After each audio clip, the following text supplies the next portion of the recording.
হযরত মুহাম্মদ সাল্লাল্লাহু আলাইহি সাল্লাম সর্বযুগের শ্রেষ্ঠ মহামানব। তাঁর গুণাবলীতে আলোকিত বিশ্ব। এসব গুণাবলীর মধ্যে তাঁর দৈহিক ও চারিত্রিক গুণাবলীও বিদ্যমান।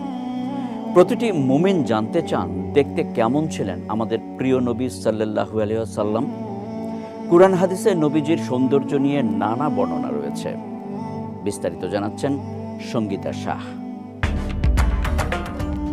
বিখ্যাত সাহাবী আনাস ইবনে মালিক রাদিয়াল্লাহু তাআলা আনহু থেকে বর্ণিত, তিনি বলেন, রাসূল সাল্লাল্লাহু আলাইহি ওয়াসাল্লাম খুব দীর্ঘকায় ছিলেন না, আবার খাটোও ছিলেন না। তিনি ধবধবে সাদা কিংবা বাদামি বর্ণেরও ছিলেন না। তার চুল একেবারে কোঁকড়ানো ছিল না, আবার একদম সোজাও ছিল না।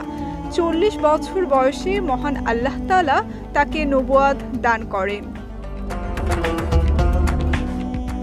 হযরত আয়েশা সিদ্দিকা রাদিয়াল্লাহু তাআলা আনহা বলতেন, নবীজি সাল্লাল্লাহু আলাইহি ওয়াসাল্লামের পবিত্র চোখে এতটাই লাজুকতা বিরাজ করত, যা আরবের সম্ভ্রান্ত পরিবারের পর্দানসীন কুমারীর চোখেও দেখা যেত না।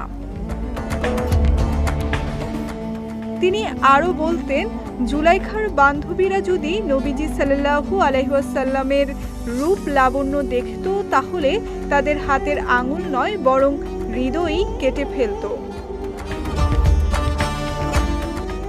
এছাড়া একদিন হযরত জাবির বিন সামুরা রাদিয়াল্লাহু তাআলা আনহু রাতের বেলায় মসজিদে নববীতে প্রবেশ করছিলেন। সামনে দিয়ে যাচ্ছিলেন নবীজি সাল্লাল্লাহু আলাইহি ওয়াসাল্লাম। সেটি ছিল পূর্ণিমার রাত। মাথার উপর ভরা পূর্ণিমার চাঁদ তখন জ্বলজ্বল করছিল। সেই সাহাবী একবার নবীজি সাল্লাল্লাহু আলাইহি ওয়াসাল্লামের পবিত্র চেহারার দিকে তাকান, আবার আকাশের চাঁদের দিকে তাকান। তিনি বলেন, আমার অন্তর সাক্ষী দেয় পূর্ণিমার চাঁদের চেয়েও প্রিয় নবী সাল্লাল্লাহু আলাইহি ওয়াসাল্লামের চেহারা মোবারক অনেক সুন্দর, অনেক উজ্জ্বল। এমনিভাবে রাসূল সাল্লাল্লাহু আলাইহি ওয়াসাল্লামের সৌন্দর্য বর্ণনা করেছেন অসংখ্য সাহাবী। তার সৌন্দর্য দেখে শুধু মানব জাতি নয়, পশুরাও ছিল বিমোহিত। এমনকি তার সৌন্দর্যে মুগ্ধ হয়েই অসংখ্য মানুষ ইসলাম গ্রহণ করেছিলেন।